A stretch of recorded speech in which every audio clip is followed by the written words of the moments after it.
Macroscopio es un instrumento que permite ver de cerca algo grande, y esa será nuestra intención.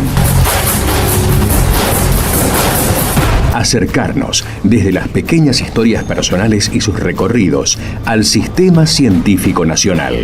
¿Quiénes lo conforman? ¿Cómo llegaron allí? ¿Desde dónde partieron? ¿Qué obstáculos tuvieron que sortear? Son solo algunas de las preguntas que estaremos contestando en nuestro programa. Les invitamos a escuchar estas trayectorias y a sus protagonistas.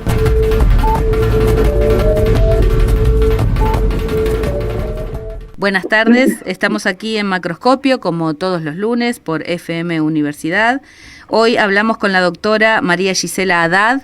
María Gisela es profesora de enseñanza secundaria en Sociología, licenciada en Sociología y doctora en Ciencias Sociales, investigadora de CONICET. Se desempeña en el Instituto Gino Germani de la Facultad de Ciencias Sociales de la Universidad de Buenos Aires. Y su tema de investigación son las reconfiguraciones territoriales,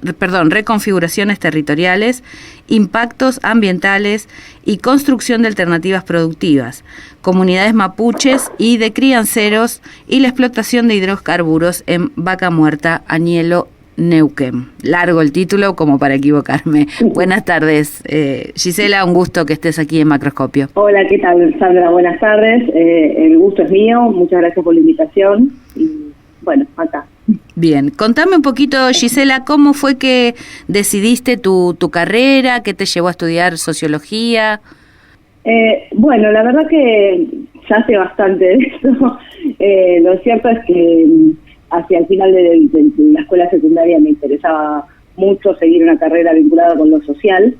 Y luego, bueno, de algunas averiguaciones, siempre pensando en la UBA como destino, seguro, y indagando en historia, antropología y sociología, que eran las tres carreras que tenía ahí como en mente.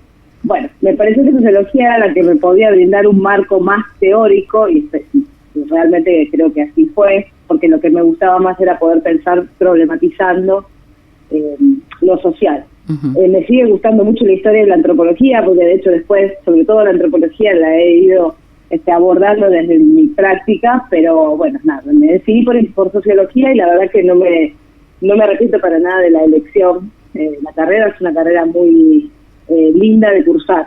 Sí, digamos. Muy linda carrera. Sí, es una carrera que bueno, yo creo que se disfruta, se deja disfrutar perfectamente. Tuve la suerte de tener profesores así muy emblemáticos en su momento, digo, que ahora muchos ya no están, pero me agarró como una época de la carrera con docentes de lujo y, no sé, Alcía Gumero, Horacio González, claro. Pérez Esquivel. Potencian aún más la cursada. Sí, realmente, bueno, un lujo la carrera. Y el verdadero enigma para los que estudian sociología, para los que estudian sociología, es qué vamos a hacer después. Uh-huh, básicamente, claro. Porque es una carrera donde no se ve tan fácil la salida laboral, tiene muchas opciones, eso es cierto, una amplitud enorme de posibilidades, pero como que hacia el final de la carrera son más incertidumbres que certezas. Por mi parte, hacia el final de ese tramo de 5 o 6 años, ya me había dado cuenta que lo que más me gustaba era la investigación. Pero bueno, la carrera en sí puede tener un perfil en gestión perfectamente, en docencia, en diferentes, en trabajo de consultoría, estadística, hay muchísimas ramas que se pueden seguir. A mí me empezó a gustar mucho la investigación en el tramo final, cuando ya estaba cursando lo que se llaman las horas de investigación, que se necesitan acreditar para finalizar la carrera, que son 200 horas, y bueno, empecé en el caminito que creo que todos los estudiantes y las estudiantes vamos siguiendo, que es intentar ingresar a algún grupo, algún equipo, acercarse a quienes están trabajando temáticas que a uno le interesan. Y bueno, en mi caso, en ese momento me acerqué a un grupo que era sobre religiosidad popular, que coordina el profesor Rubén Dri. Uh-huh. Se había cursado materias con él, filosofía y sociología de la religión. Bueno, me interesaba mucho la cuestión de los símbolos religiosos populares, que era lo que él estaba investigando. Bueno, a partir de ahí empecé, siempre por supuesto como más que nada totalmente ad honorem, digamos, era un acercamiento para empezar a ver qué era esto. De qué se trataba, exacto. Claro, paralelamente, digo, la Argentina estaba en plena convulsión, ¿no? 2001, 2002, yo me recibí en el 2002, así que, bueno, había mucha efervescencia en las calles y también en la academia, ¿sí? Era todo lo nuevo que uno quería abordar. Y empecé a interesarme más la cuestión de la conflictividad de los movimientos sociales, las protestas, ¿no? Como temática que en ese momento era bueno, muy presente en la vida cotidiana, en realidad. Uh-huh. En mi derrotero podría decirte que ahí tomé una decisión muy trascendente luego para mí, que fue irme a estudiar afuera. Hice una maestría en estudios latinoamericanos en la Universidad Complutense de Madrid, uh-huh.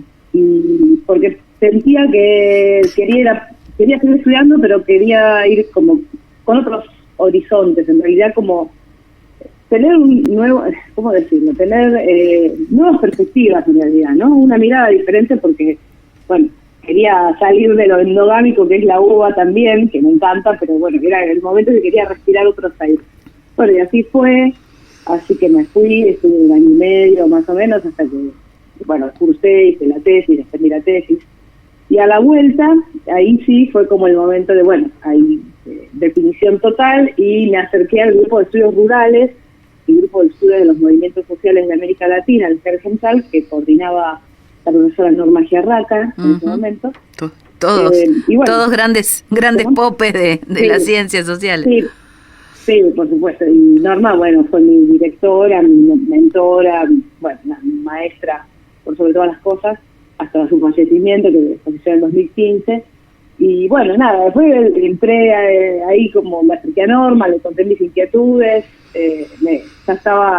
ya había cambiado mis temas de investigación, más para lo que tenía que ver con la cuestión de movimientos indígenas y en particular sobre la temática de los pueblos, bueno, en este caso el pueblo mapuche. Uh-huh. Y bueno, nada, a partir de ahí beca CONICET y bueno, entré ya en lo que es como el caminito que casi todos y todas hacemos en la investigación, que es becaria CONICET, después postdoctoral, y bueno, acá estamos. Ingresaste a carrera, finalmente. Ingresé a carrera, sí. ¿Fue en el doctorado? ¿Fue en el primer intento el ingreso o intentaste varias veces? No, es un tema álgido, yo creo que... Bien, es bueno que lo digas, porque hay sí, mucha gente que, viste, se desespera o se deprime, y no, hay que insistir, siempre decimos que hay que insistir. Exactamente, bueno, sobre eso podría decir mucho, creo que como todos los que estamos acá lo hemos padecido, sí o sí, prácticamente todas y todas. Yo entré en el tercer intento y entré a través de un recurso de reconsideración sobre el examen porque no estaba, para mí no estaba bien, y dieron lugar a mi reclamo, digamos, y ingresé, bueno, a través de ese trámite, sí. De esa estrategia, que es una estrategia también legal, ¿no? Sí, sí, obviamente. Pero es dificultoso, yo me beneficié también, no quiero dejar de decirlo porque me parece importante para esto de reforzar que hay que seguir intentando. Me beneficié del hecho de que hace unos años sí sacaron el tope de edad también. Claro, obvio. Cuando yo entré como becaria CONICET, estaba todavía existía, y era bastante restrictivo. Uh-huh. Y eso se modificó hace varios años ya, pero bueno, también eso fue ayudando. En mi caso justo entraba, bueno, también me beneficié de que el CONICET incorporó eso de un año más por cada hijo que uno tenía. Entonces yo, bueno, tengo 2 hijos, entonces nada, ciertas cuestiones que se fueron dando, que para mí está bueno destacar que en ese sentido hubo avances en materia de esas pautas de incorporación al sistema, pero bueno, el sistema no deja de ser muy cruel en algún punto, entonces cruel en el sentido de que, bueno, es duro enfrentarse a las evaluaciones, permanentemente sos evaluada, a veces sí con criterios que no están del todo claros, o por lo menos no se comparten con el que es evaluado, uh-huh. Y bueno, uno queda como una sensación un poco amarga, muy amarga, sí, para ser sinceros, muy amarga cuando uno encuentra la negativa. sí, bueno, seguir intentando, por supuesto, ese es el mensaje. Sí, porque aparte, como vos comentabas, tu derrotero y el de muchos otros, son muchos años de formación. Está bien que no hay un contrato que diga que están obligados a aprobarlos o aceptarlos en la carrera, pero después, sobre todo en las ciencias sociales, son nichos donde no hay mucha oferta, digamos, laboral. Así que si uno se quiere dedicar a la investigación, el encontrarse con que le cierran la puerta en CONICET es bastante complicado y arduo de remontar. Pero bueno, así que hay que generar más antecedentes, más publicaciones y seguir peleándola, no darse por vencido. Pese a todo. Sí. Hacemos la primer pausita y continuamos en un momento.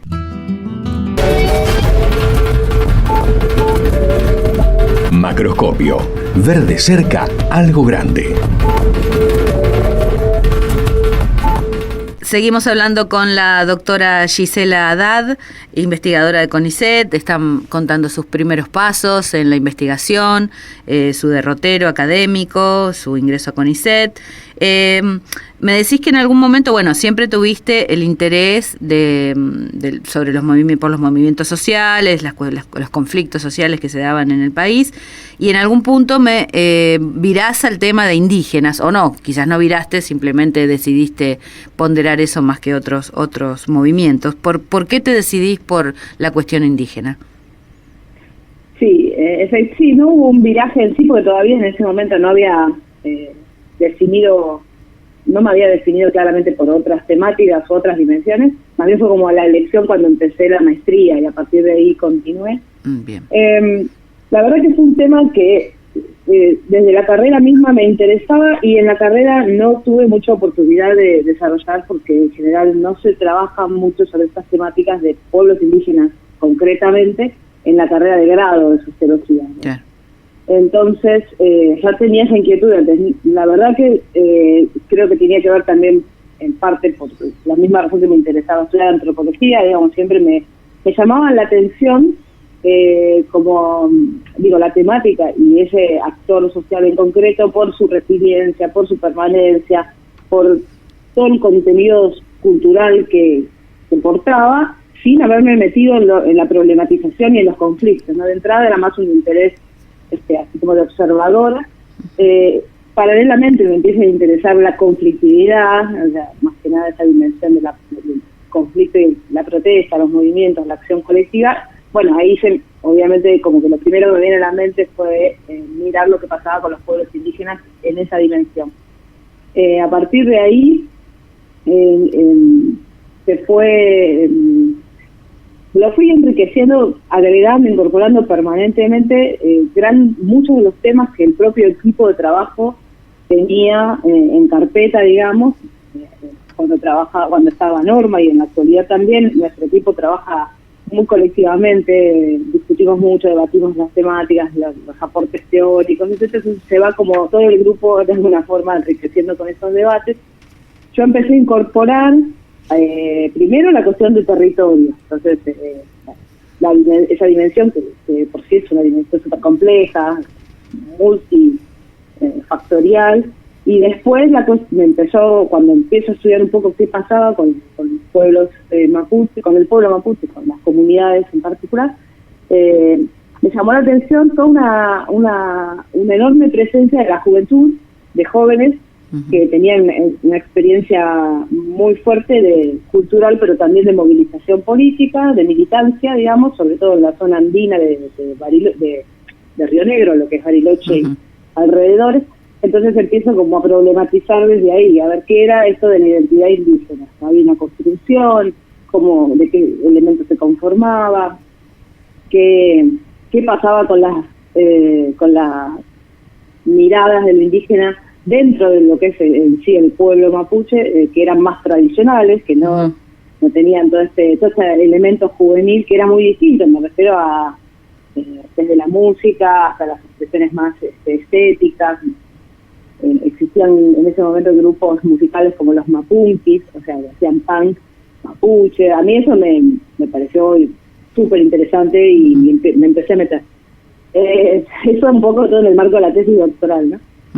Mirando eso, construcción de identidad en el marco de lo intergeneracional, y también ahí empezó a jugar el factor campo-ciudad, es decir, ahí me encontraba permanentemente que en realidad esta idea de los pueblos indígenas viviendo en mundos rurales era más un mito que una realidad. Exacto, en cuanto a presencia, ¿no?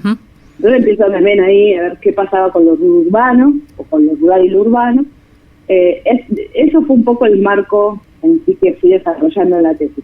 Al mismo tiempo, ya había, no sé, 2 años que estaba empezando el doctorado, desde el equipo se empieza a trabajar mucho con las asambleas socioambientales, ¿no? Que también año 2006, 2007, 2008 estaba en pleno auge las distintas asambleas antiminería, sobre todo en ese momento eran las asambleas antimineras. Bueno, ahí también como que se me abrió un mundo diferente, me interesó muchísimo y me empecé a meter con las dos cosas al mismo tiempo. Entonces mantenía más temática pueblo mapuche, territorio, identidad por un lado, y conflictos socioambientales, asambleas vecinales, antiminería. Ahí, de la mano de Norma también y de parte del equipo, empecé a estudiar en La Rioja. ¿Qué pasaba con las asambleas de Famatina en ese momento? Participar también de las UAC, que era la Unión de Asambleas Ciudadanas, que ahora se llaman de comunidades, también selva a los encuentros, bueno, de toda esa temática ambiental que empieza a tener un avance impresionante de resistencia, o sea, avance de la actividad extractiva por un lado y las resistencias que empiezan a surgir de los territorios también muy fuertes. Así que empiezo, bueno, como que se van metiendo, digamos, uno se va metiendo en todos los temas a veces al mismo tiempo.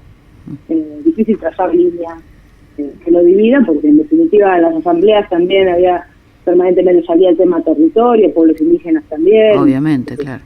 No son temas estancos, ni mucho menos. Y bueno, ya terminando el doctorado, y cuando me voy a presentar para seguir la beca postdoctoral, de alguna manera señalándome el camino, Norma que arranca nuevamente, me dice, ¿por qué no estudias lo que pasó en Loncopué, ahí en Neuquén, donde hay cuestiones ambientales, pero hay comunidades mapuche en articulación con las asambleas, con la AVAL y la ABACAM, que eran las asambleas vecinales de antiminería? Bueno, ahí es como que pude en ese primera instancia articular lo ambiental y lo identitario, lo étnico, en un caso específico.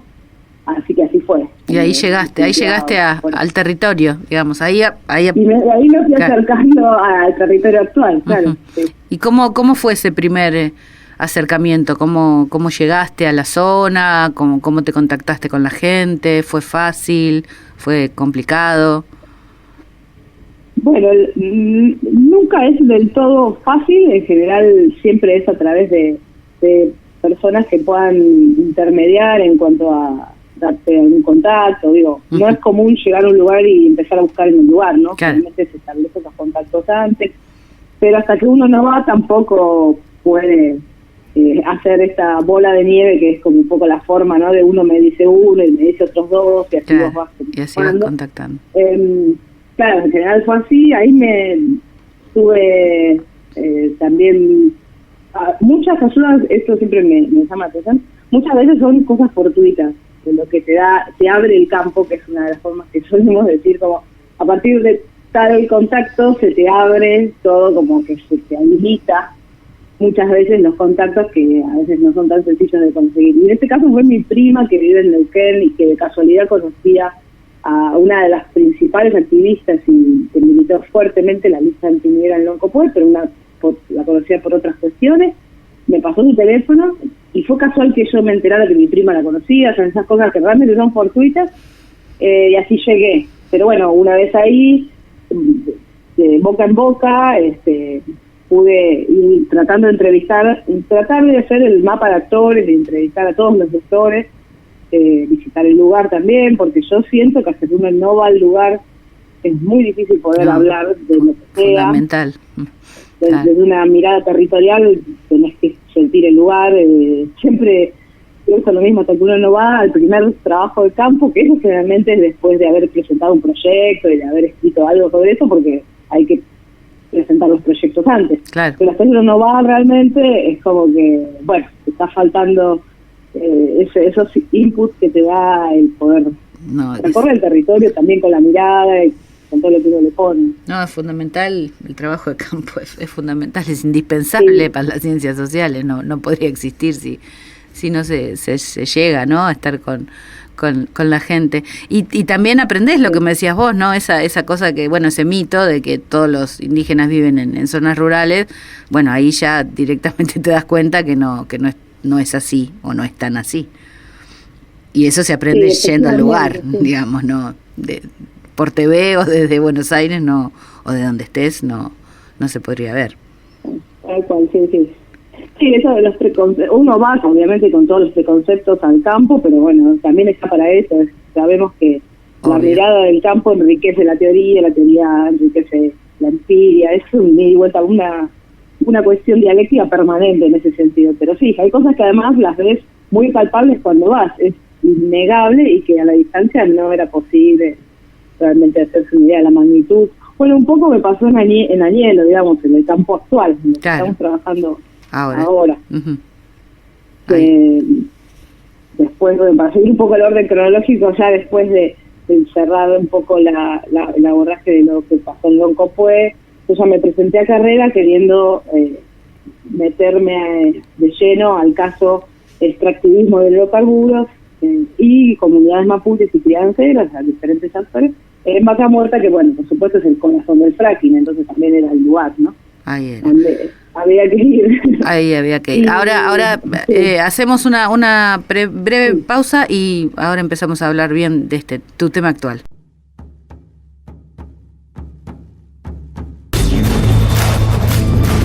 Macroscopio, la ciencia en su laberinto. Continuamos conversando con María Gisela Haddad. Bueno, ya estamos en la segunda fase de esta carrera, su trabajo actual, que es sobre comunidades mapuches en Añelo, Neuquén, que es precisamente la zona donde se está haciendo la extracción de petróleo con fracking en la tan conocida Vaca Muerta. ¿Cómo empezaste a trabajar ahí? Bueno, ya estabas comentándolo en el bloque anterior. Empezás a ver otras cuestiones ahí en territorio. Sí, el primer acercamiento ya fue hace varios años, el primer trabajo de campo fue en 2017, así que ya hace un tiempo. Y ahí, bueno, ya estando presentándome a carrera y ya estando en carrera también, que es donde vengo ya, digamos, venía desarrollando el tema antes de entrar a carrera, y ahí ya con el apoyo y el auspicio de María Gisela Svampa, que es mi directora, uh-huh, que también por supuesto me ayudó mucho y de quien he aprendido un montón, igual que de Norma, y ella es, entre otras cosas, es especialista en estas temáticas y también en lo que pasa en Vaca Muerta en particular, así que un poco tratando de pensar no solo la dimensión de la protesta o de lo étnico, sino también mirando la dimensión del territorio como un todo y todos los actores que conforman esa disputa por la ocupación del espacio, también por darle el sentido al espacio, es como una mirada, un abordaje más integral ya en este momento, digamos. Y ahí haciendo foco en temáticas puntuales. O sea, no dejamos de mirar, por ejemplo, lo que pasa en el nivel de las empresas o las corporaciones, es un elemento importante para comprender la dinámica en el territorio. Tampoco lo que pasa a nivel de la institucionalidad, tanto nacional como provincial, y también municipal, porque Añelo obviamente es un municipio, es un espacio muy, muy particular. Bueno, todas esas multidimensiones es un poco lo que tratamos, digo, y hablo en plural a veces porque no soy yo sola, también tengo otros compañeros con los que trabajamos en equipo. Y bueno, nada, ahora, o sea, es muy dinámico lo que pasa en Añelo. No es solo Añelo, a veces decimos Añelo, pero en realidad son Neuquén, la formación Vaca Muerta, es una formación que le da nombre, digamos, en definitiva a esta nueva forma de extracción acá en Argentina, en su aplicación en Argentina a través del fracking. Abarca gran parte de la provincia de Neuquén, una parte también de Mendoza, el norte de Río Negro. y Añelo es la capital, digamos, de ese departamento, y le dice la capital del fracking también, ¿no? También. O sea, que estamos, es un espacio muy complejo, una ciudad o ciudad-pueblo que se ha cambiado su fisonomía y ha transformado totalmente la vida de los, hasta hace no tanto, 1.000 habitantes más o menos que tenía, hace los últimos 2 censos, hasta llegar ahora a una presencia permanente de, no sé, 8.000, 9.000 habitantes y otros 25.000 que todos que pasan ahí temporadas, ¿no? Con esto es con el esquema de trabajo que tienen los petroleros, de 7 días, 14 días, etcétera. Así que, digamos, ya de por sí la transformación del territorio es notoria, es muy salvaje, tiene un montón de elementos. Y después, ¿qué pasa con las comunidades indígenas, mapuches en realidad, en el lugar que obviamente están ahí, habitan el territorio hace muchísimas décadas, muchas veces desde el siglo XIX, y que de golpe, o sea, les cae encima este monstruo que es el fracking, que es esta manera de extraer hidrocarburos que es muy particular, mucho más nociva en todos los sentidos que la forma convencional, que tampoco la forma convencional era inocua o no generaba daños o no generaba pasivos ambientales. Lo que pasa es que esta nueva forma lo multiplica a un nivel exponencial. Es mucho más agresiva, claro. Es mucho más agresiva y no permite prácticamente no permite la convivencia. Si uno va a ver lo que pasa en los territorios, quedan realmente destrozados. O sea, no es muy difícil que pueda pensarse ahí desarrollar una vida comunitaria, la vida de las comunidades, mismo de los pobladores que no son indígenas ni financieros del pueblo, ¿no? Los propios pobladores de Añelo que tenían, sus actividades, etcétera.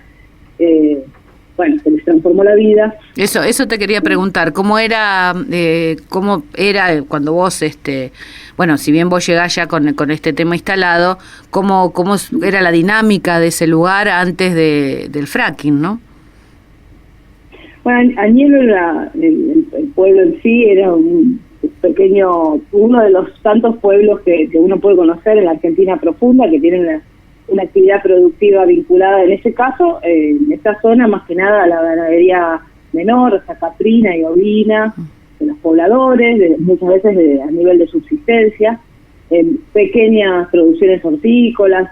Después Neuquén, desde la gobernación de Neuquén en las últimas décadas había habido planes para incorporar, por ejemplo, la vitivinicultura en esa zona, hacer ciertos desarrollos frutícolas, o sea, todo con bastante dificultad. Es una zona muy árida, muy difícil, donde si no hay, planes para promover distintas actividades o no hay una promoción desde el Estado, es medio difícil instalar nuevas producciones o que solo se desarrollen ahí otros emprendimientos o actividades económicas, teniendo en cuenta que igual Neuquén es una provincia que ya hace décadas que se considera una provincia petrolera. Sí, totalmente. Donde gran parte, de los fondos y los recursos y también el incentivo en general está puesto en esta actividad. Y Añelo y toda esa zona no era algo muy diferente a otras de Neuquén, hasta que hace más de 10 años en realidad, se descubre o se hace visible la posibilidad de extraer hidrocarburos, tanto gas como petróleo, a través de técnicas que en Argentina no estaban y que eran bastante novedosas como técnica específica a nivel mundial también. Es decir, se hacía fracking, lo que es fracking es fractura hidráulica en los pozos, pero en los pozos que estaban añosos, digamos, que ya les quedaba poco para extraer, ahí se hacían fracturas. O sea, eso como técnica es viejo, tiene varias décadas. Pero como una forma de explotar un yacimiento en particular, desde el inicio, se empezó a implementar en las últimas décadas. Claro, empezó bastante nuevo. Bueno, se descubre acá una formación muy rica en hidrocarburos, con mucho potencial, y ahí hay todo un proceso también que se supo, la reestatización de YPF nuevamente, el pacto que se firma con la empresa Chevron, YPF Chevron, o sea, se convierte en política de Estado. Está en los últimos años del segundo gobierno de Cristina Kirchner, el tema de esta potencialidad que que hoy en día está tan en la agenda además, nuevamente, ¿no? Porque sigue siendo súper, parte de la cotidianidad, estar viendo qué está pasando con el gasoducto, que bueno, es un tema de hecho hay una movilización hace una semana porque no tienen agua los habitantes de Añelo, están cortando rutas y demás. Claro, efectivamente, eso es un emergente que se viene dando en los últimos pocos años, que son las protestas de los vecinos de Añelo, que hasta no hace mucho no estaba tan visible esta voz, pero más que nada con reclamos de infraestructura. Claro. Es el tema principal, más que nada del núcleo urbano, o sea, de los vecinos que están organizándose también en espacios de asamblea por estos temas. Y paralelamente, esta semana también hubo un corte súper importante en rutas de 2 comunidades, al menos con el apoyo de la Confederación Mapuche de Neuquén, la zona que está en la zona, que es Chabuco, la comunidad Campo Maripe, sobre todo, Huilcadeo también, que son algunas de las comunidades de la zona, por reclamos territoriales, porque por supuesto toda esta avanzada en el territorio de esta actividad conlleva visibilizar la problemática y bueno, es un momento también donde tienen que empezar a efectivizarse de las promesas que tantas veces reciben, ¿no? De poder individualizar sus territorios, tener ciertas certezas de protección para sus comunidades. Entonces, bueno, ese reclamo también fue justo paralelamente esta semana y fue muy visible también, ¿no? No sé si salió en muchos lados, en los cortes de ruta. Sí, a mí me llama la atención, me llama la atención el tratamiento que algunos medios hacen, la diferenciación entre vecinos y mapuches, o vecinos y comunidades. No son todos vecinos, no están todos afectados, digo, ¿cuál sería no sé si la sé, pero digo, ¿cuál sería la diferencia? ¿Por qué marcar esa distinción entre vecinos y mapuches? Sí, yo creo que la diferencia que vos marcás en los medios no es inocente, obvio. No es inocente y no es analítica como la haríamos nosotros cuando hablamos de pueblos indígenas y vecinos en el sentido de actores sociales en una problemática. Ahí más bien es para mostrar que los pueblos indígenas tienen un estatus que no es el mismo que el del vecino, no tendría los mismos derechos. Hay una literalidad clara, claro. Sí, generalmente en ciertos medios el tratamiento de la cuestión indígena, bueno, lo venimos viendo, ¿no? Lo que pasa también en Río Negro, de conflicto en Mascardi. Digo, hay toda una construcción del indígena o del mapuche como terrorista, como portador de ciertas discursividades que lo ponen en ese lugar de enemigo interno. Bueno, nada, sí, que es extranjero, además que son chilenos, bueno, claro, todos esos mitos. Son dispositivos. Exacto, son dispositivos de construcción hegemónica, ideológicos, discursivos, que son lo que, es lo que se disputa en esa construcción del sentido justamente, y los medios ahí tienen un rol fundamental. Hacemos la última pausa, Gisela, y volvemos en unos minutitos. Sí. Macroscopio, lunes de 18 a 19. Conduce Sandra Nicosia. Continuamos hablando con Gisela Haddad, ya para finalizar el último bloque, que se nos hizo corto, como siempre, que nos interesa mucho el tema y fluye la charla. Comentabas en la última parte todo lo que ha generado la instalación, ¿no?, de la extracción con fracking de petróleo, y qué hay de este discurso, porque bueno, si bien hay este discurso que decíamos recién, ¿no?, esta cosa de separar vecinos y pueblos mapuches o mapuches directamente, como se lo llama, también hay todo otro discurso de las grandes bondades que tienen estos emprendimientos, mega emprendimientos, la mega minería, las riquezas para el país, el desarrollo, las fuentes de trabajo, todo bárbaro. Y los que ya hemos padecido mega emprendimientos de diferentes tipos, sabemos que no es tan así. ¿Qué pasa? Por ejemplo, estamos comentando que el pueblo de Añelo no tiene agua. Entonces, evidentemente, eso es algo que no es precisamente un progreso, sino todo lo contrario. Sí, y tanto en lo que es la actividad de hidrocarburos, pero se puede extrapolar y decir lo mismo de lo que pasa con la mega minería y con el agronegocio, porque en definitiva las lógicas que son de tipo extractivista funcionan igual. De hecho, nosotros en el equipo trabajamos las 3 actividades con el mismo abordaje. Lo que se da es esta idea de actividades, bueno, esta mirada del doradista, como dice Marisela Vampa, ¿no? Del dorado, ese recurso que nos salva, que se constituye en lo que nos va a sacar de nuestra permanente crisis económica, etcétera.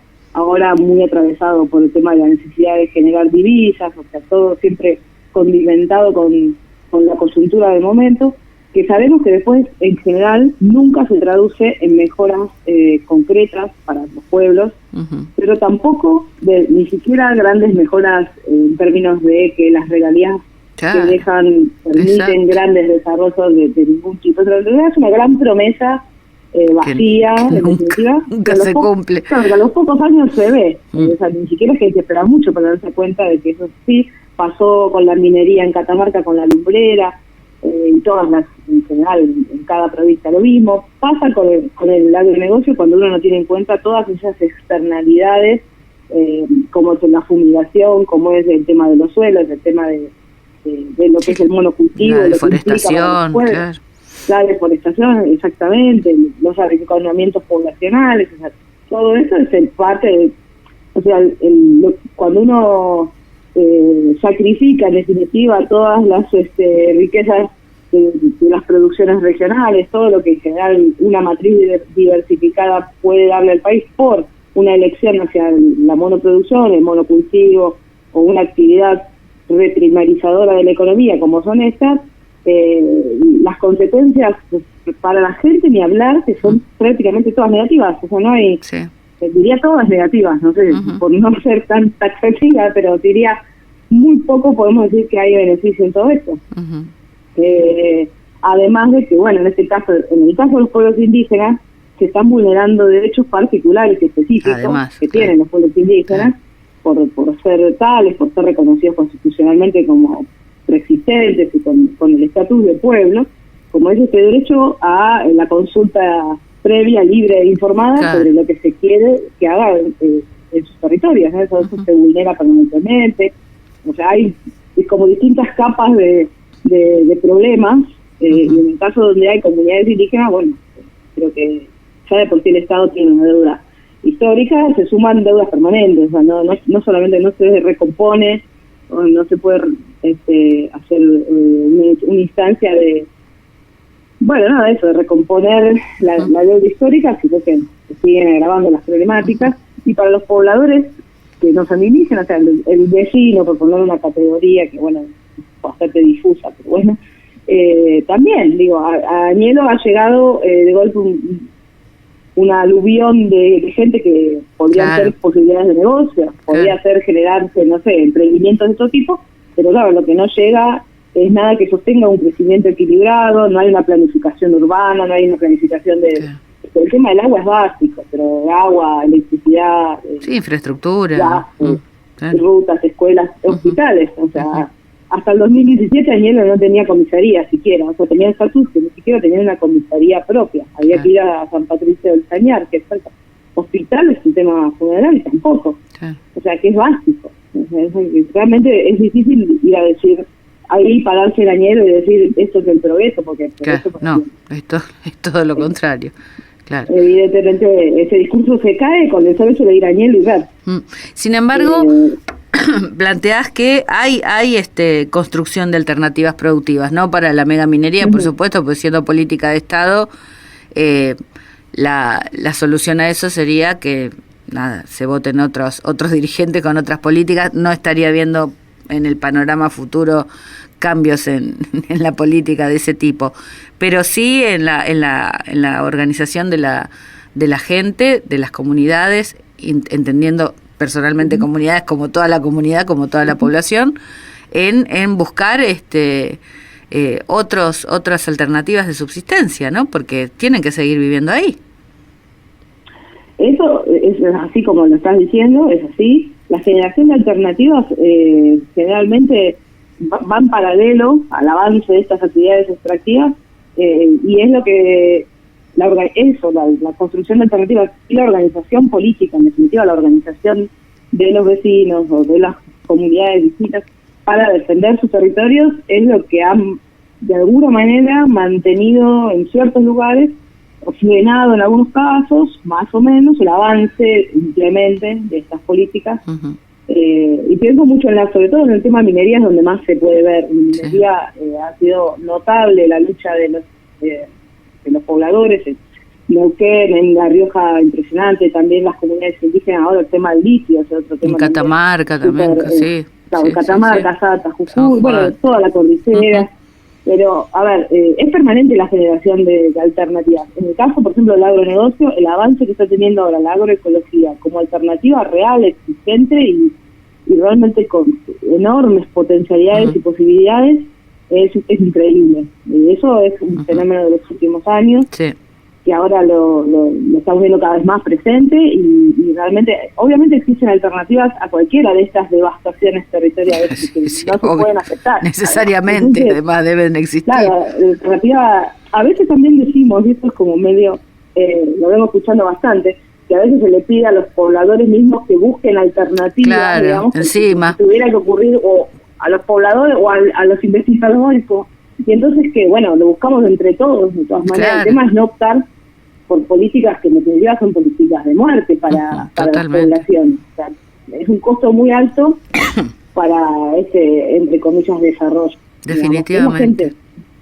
Y y de hecho hay, qué sé yo, pero bueno, con este discurso tan potente que mencionabas vos, ¿no? Y que bueno, que es el que siempre prima, el de los beneficios, uh-huh. el de la riqueza, el del avance, y bueno, contra eso es muy difícil anteponer otro discurso, aunque sea mucho más realista, ¿no? Bueno, uh-huh. lo que queda, lo que vivimos, no es así, pero bueno, lo bueno, yo siempre digo como relato esperanzador, de que pese a todo, la gente se da sus mecanismos, se organiza y resiste como puede, y eso es más que importante, para mí es maravilloso, porque bueno, no solo garantizan digamos su sustento, su territorio, mantener su vida, sino que además nos dan un ejemplo, ¿no? Aunque no se quieran poner como ejemplo, decir, bueno, miren, no es que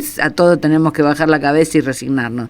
Se puede enfrentar a estos monstruos o estos Goliaths, pero se puede. Uh-huh. Y bueno, de hecho, como vos bien comentabas, ¿no? Todo el avance de todas las asambleas y de todas las organizaciones de los pobladores de diferentes lugares vienen frenando, siempre con idas y vueltas y reveses, pero siguen frenando muchas de estas actividades tan nocivas, ¿no?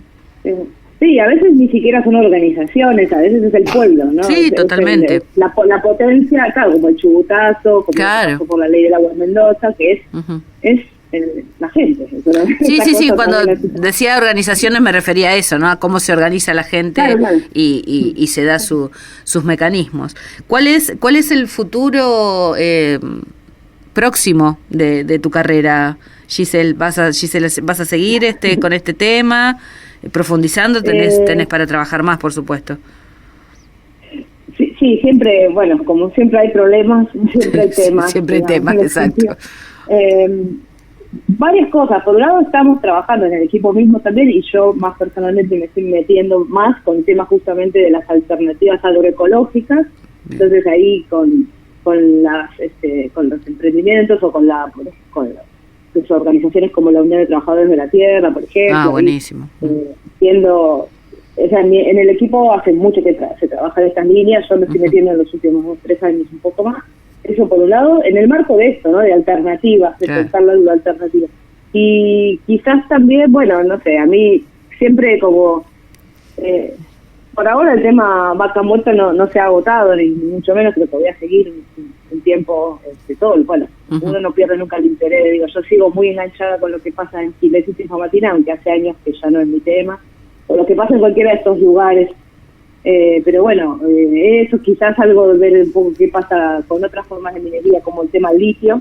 Bien. Y pensando en esta clave de matrices energéticas y de todo el dispositivo que tiene que ver con cómo pensar la política de Estado, cómo pensar la Argentina. En definitiva es un poco el marco exactamente, general. Exactamente. Un poco por ahí. Bien. seguiremos. Necesitamos más nuevas ideas. Gisela, te agradecemos muchísimo tu tiempo aquí en Macroscopio y bueno, canal abierto para comentar y difundir cualquiera de tus actividades que hagas en los próximos meses, años, ¿sí? Un gusto escucharte. Sí, un gusto. Muchísimas gracias por la invitación. Muchas gracias. Hoy escuchamos en Macroscopio Sol del Altiplano de Raúl Olarte, El Embudo de León Gieco y Latinoamérica de Calle 13. Los saluda Sandra Nicosia. Nos despedimos hasta el próximo programa. Operación técnica Beco Blanco.